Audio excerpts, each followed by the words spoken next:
के देखो इस बियार के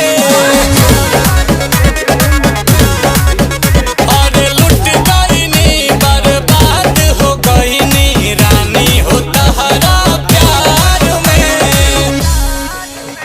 মানে ঝাল দেই আর দিই টকের সাথে ঝাল খালি মা অম্বল